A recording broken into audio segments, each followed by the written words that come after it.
Há alguns meses circulou aí pela rede um trechinho de uma entrevista que o ministro Barroso deu para, naquele momento, o que foi chamado de um senhorzinho. Quem é esse senhorzinho?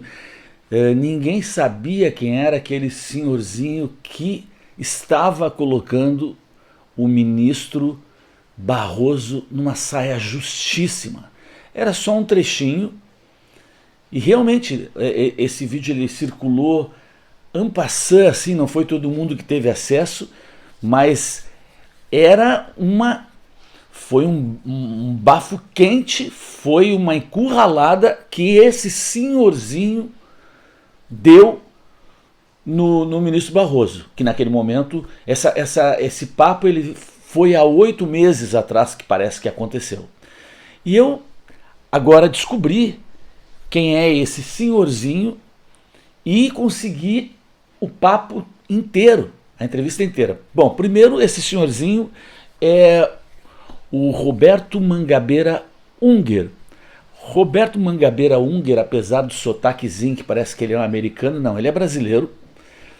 Ele é um pensador, um filósofo, ele é também advogado, acho que ele também é economista, foi professor de Harvard, teve participações em alguns governos, né, aqui no Brasil. Ele era do MDB, ele depois assessorou Brizola umas 2 vezes, o governo do Brizola. Ele depois ficou com Ciro Gomes, também teve participação no primeiro ou segundo governo do Lula.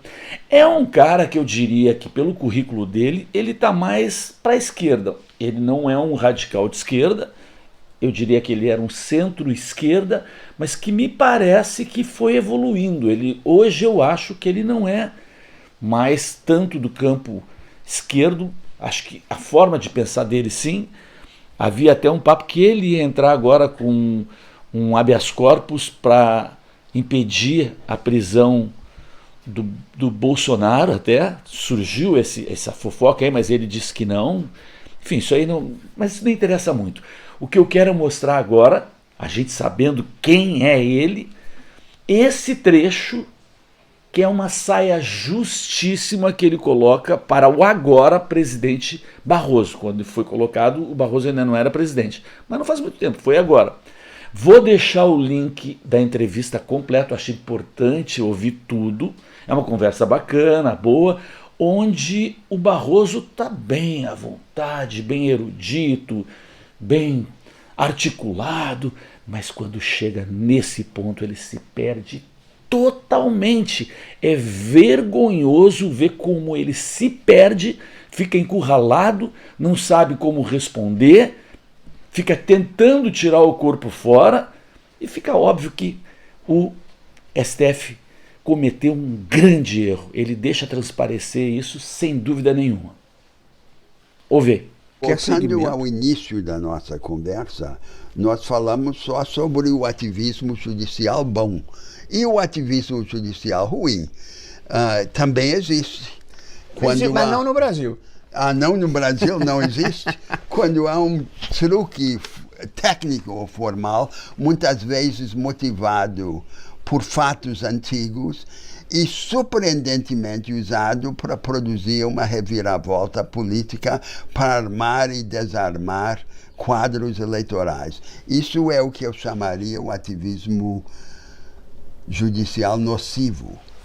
Eu preciso dizer para o senhor, assim, o Brasil viveu, nos últimos 4 anos, momentos de algum grau de anomalia e de ameaça às instituições democráticas. Houve uma clara percepção de que havia um risco. E houve um fenômeno assim, que foi a Lava Jato, que teve uma faceta positiva, que foi a revelação de um quadro de corrupção estrutural, sistêmica e institucionalizada que a gente tem que enfrentar.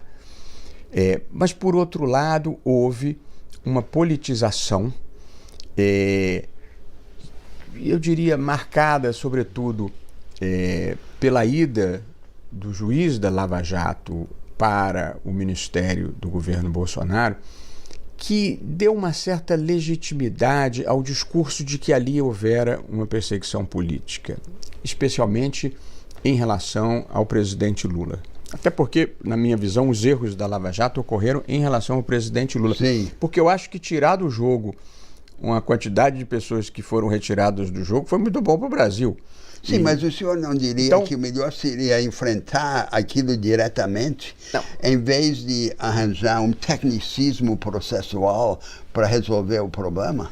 Mas então, eu imagino que o senhor esteja se referindo à decisão do Supremo relativamente à questão do presidente Lula e à invalidação do processo. Então, houve uma mudança contextual, conjuntural, que deu plausibilidade ao discurso de que ali tinha havido uma politização indevida. Sim. E aí, enfim, parte do Supremo entendeu que era importante fazer uma correção de rumo ali. Sim. Mas a correção não deve ser declarada, aberta, não se deve dar o nome aos bois em vez de inventar um outro caminho técnico ou pseudo-técnico. O que aconteceu ali? O ministro Fachin, seguindo a orientação da segunda turma, entendeu, no caso do presidente Lula, que a 13ª Vara Federal de Curitiba era incompetente. Portanto, ele diz, olha, esse é o entendimento que prevalece aqui na segunda turma e, portanto, eu vou adotá-lo. Vários anos depois. Isto era é verdade. Isso era objetivamente um fato. A segunda turma tinha essa posição. E a outra parte da própria segunda turma entendeu que devia invalidar o processo por suspeição do juiz. Foi, no fundo, o que se colocou no plenário do Supremo foi incompetência ou suspeição. A escolha entre o mecanismo oblíquo e o mecanismo direto. Optaram pelo oblíquo. Na verdade, prevaleceu, eu nem votei assim, porque eu não achava que o caso era de suspeição, mas prevaleceu o entendimento da suspeição, ou seja, a maioria do Supremo entendeu que o fato de o juiz do caso ter aceitado ser ministro e outras circunstâncias que envolveram esse episódio, isso levaria à suspeição.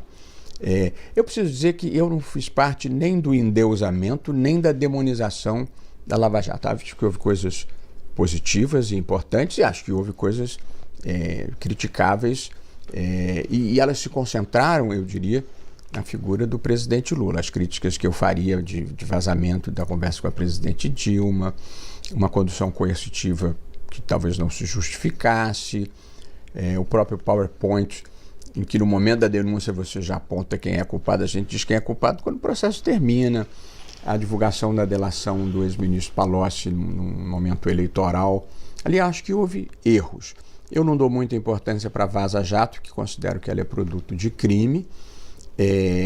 Portanto, houve acertos importantes e houve erros que o Supremo qualificou como justificando a suspeição. Eu, honesto e sinceramente, eu não caracterizaria isso como uma situação de ativismo. Eu caracterizaria isso como uma mudança na realidade fática que levaram a uma reinterpretação.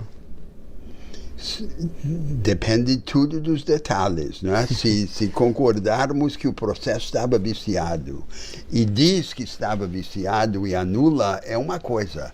Se usa um truque processual para atingir o resultado político desejado, é outra coisa. Aí é que está o problema. Essa ideia de soluções caprichosas e direcionadas. Isso é que precisamos evitar. Tenho certeza que o senhor concorda comigo. Não, eu concordo que se deve evitar. Talvez eu não concorde que tenha acontecido.